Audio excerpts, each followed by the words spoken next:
want to make football more exciting. Well, let's clear those cookies, clean that keyboard, and get to it.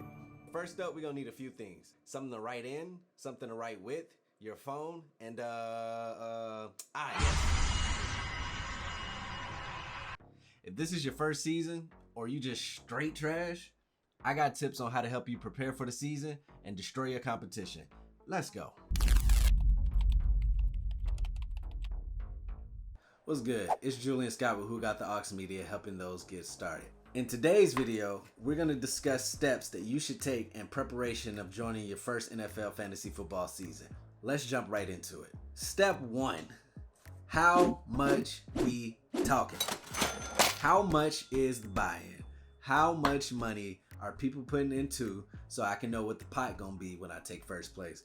The point I'm at now, $100 minimum. If the buy-in ain't $100, you can bypass my number. You can delete that DM. You can erase that email. I ain't trying to hear it. $100 minimum. Reason being is the time that it takes to run a successful season, the research, the resources that you have to reach out to. You got to follow training camps. You have to follow social medias. You got to be reading between the lines. Like, I think he's leaving. If a person go to jail, if somebody gets suspended, that's a lot that takes a toll on your mental. For $20 buy-in, I need the money to be there at the end for everything that I went through. Second, decide your league type. Understanding your league type affects the way you draft, affects the way you trade, and it affects overall strategy. So you need to know what type of league you're getting into so you can know how to prepare for it. I'm going to give you a list of the most played type of leagues. So there are many leagues out there. I'm going to discuss the core basic ones that I think everybody plays these days. First, you have your standard redraft.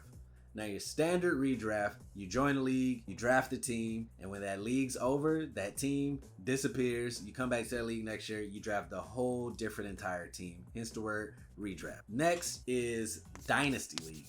In Dynasty Leagues, you draft the team like standard, but then you carry over majority of that team throughout the year, building out a dynasty. Whether rookies come in, vets retire, people get injured, people, whatever happens, go to jail, get suspended, weed. Josh Gordon, he done ruined so many people's draft thinking he was going to come back and be that dude, and prayers out to him, but that happens. The third type of league is a keeper league. In a keeper league, there's a set amount of players that you keep, and then the rest of the players goes into a redraft for the following year. So when it comes to my league, we have a rule where you can keep only one quarterback, one running back, and 3 players total.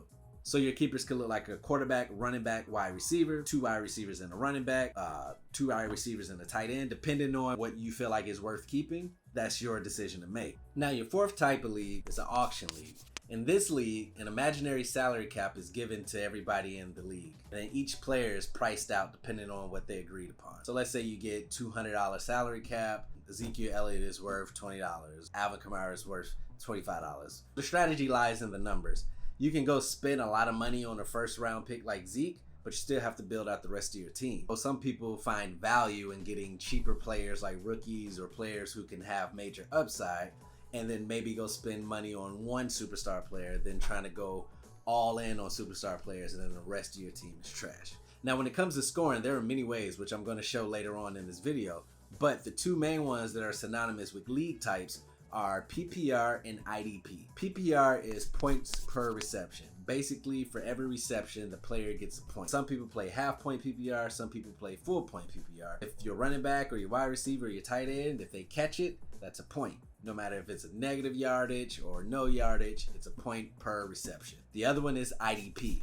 In your standard traditional leagues, you usually draft like a defensive special teams. So you get points from punt returns, kick returns, fumbles, sacks, interceptions, anything defensive special teams related.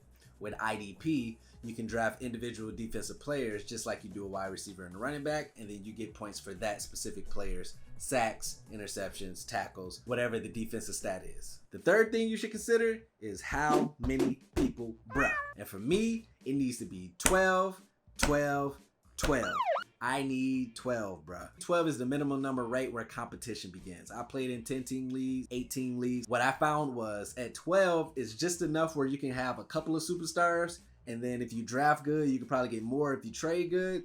But then you have to know the waiver wire. You have to know free agency. You have to know in-season trades. You have to know rookies. You have to know in-season free agent pickups. You have to really pay attention to run your team to the finish line. Whereas the 10, the 8-team leagues, everybody's stacked. Everybody's winning. It's just stack versus stack. Whoever is the most stacked wins. Also a caveat, the more people in your league with a high buy-in means a high final prize. So that's something to think about as well too. Before we continue, if you find any of this information useful, go ahead and hit that like button.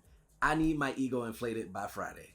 The fourth thing I suggest you get familiar with, and I mentioned it earlier, is understand how to score. You need to know the scoring system set up in your league. At the end of the day, the person with the most points win, correct? Never assume two leagues are alike.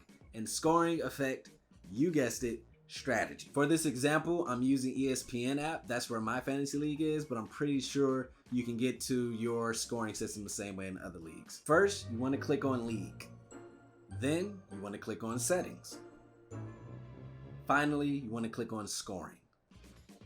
Now, you should get familiar with everything about your league. As you can see in the settings, there's a lot more tabs and a lot more information. But for this particular thing, we're going to focus on the scoring. As you can see, there are a lot of variables that goes into scoring. Knowing things like how much you get for a TD or how many points you get for rushing, like I said earlier, affects, you guessed it, strategy. And the final tip I leave you with, only play one league. I'm sure people are gonna argue about it or debate me. You play in the most leagues you can, you spread it out, better your chances of winning. Also, you gotta understand that all these leagues probably gonna have buy-in, so you gotta be financially stable to do that. But it is smart to spread out so you're not putting all your eggs in one basket. But I will challenge you with this. Here's the situation you can find yourself in multiple leagues. Let's say you got Tyreek Hill in one of your leagues. So Tyreek Hill, you're down by 15. Oh, I need Tyreek Hill to go off.